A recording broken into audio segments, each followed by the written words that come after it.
हिंदू हृदय सम्राट के नाम से मशहूर और शिवसेना के प्रमुख रहे बाल ठाकरे के नाम को उद्धव ठाकरे ने अब जाकर गंभीरता से लिया है। उद्धव ने शायद यह फैसला उन आरोपों के बाद लिया है जो विरोधी लगातार उद्धव ठाकरे पर लगा रहे थे। एकनाथ शिंदे और उनके समर्थक लगातार आरोप लगा रहे थे कि उद्धव ने बाल ठाकरे और उनके विचारों को छोड़ दिया है। कई बार तो यह भी आरोप लगे कि उद्धव ने बाल ठाकरे का नाम पूरा मिट्टी में मिला दिया। बार बार लग रहे इन आरोपों से तंग आकर उद्धव ने आखिरकार फैसला लिया कि वो इन आरोपों का करारा जवाब देंगे। बाल ठाकरे के काम से तो उद्धव का जुड़ना मुश्किल था, इसलिए उन्होंने फैसला किया कि वो बाल ठाकरे के नाम से ही खुद को और मजबूती से जोड़ेंगे। बाल ठाकरे के नाम में से ठाकरे सरनेम तो उद्धव के साथ पहले से है। अब उद्धव के सामने सवाल था कि वो बाल को खुद से कैसे जोड़ें। उन्होंने इसके लिए एक नायाब तरीका निकाल लिया। बाल को भी खुद से जोड़ने की कोशिश करते हुए उद्धव ने अपने लिए एक बाल दुश्मन चुन लिया। यह बाल दुश्मन है एक 1.5 साल का बालक। उद्धव का यह बाल दुश्मन है एकनाथ शिंदे का पोता रुद्रांश।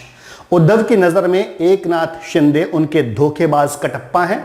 एकनाथ शिंदे के बेटे हैं श्रीकांत शिंदे और श्रीकांत शिंदे का बेटा है रुद्रांश शिंदे, जिसकी उम्र है लगभग 1.5 साल। दरअसल उद्धव चाहते थे कि वो अपने दुश्मनों को ऐसी बात कहें या ऐसा आरोप लगाएं जिसका जवाब किसी के पास ना हो, लेकिन ऐसा हो नहीं पा रहा था। उद्धव ठाकरे जो भी आरोप एकनाथ शिंदे और उनके समर्थकों पर लगाते थे उसका उन्हें करारा जवाब मिलता था। इसीलिए उद्धव ने सोचा कि क्यों ना वो अपना दुश्मन ही बदल दें, क्यों ना कम से कम एक बार वो ऐसा दुश्मन चुने जो उनकी बात का जवाब ना दे पाए। इसीलिए शायद उन्होंने चुना एकनाथ शिंदे के 1.5 साल के पोते रुद्रांश को। दशहरे के मौके पर मुंबई के शिवाजी पार्क में हुई उद्धव सेना की रैली में उद्धव ने 1.5 साल के रुद्रांश पर करारा जुबानी हमला बोल दिया। उद्धव ने यह कहकर 1.5 साल के रुद्रांश की पोल खोल दी कि उसकी नजर पार्षद पद पर है।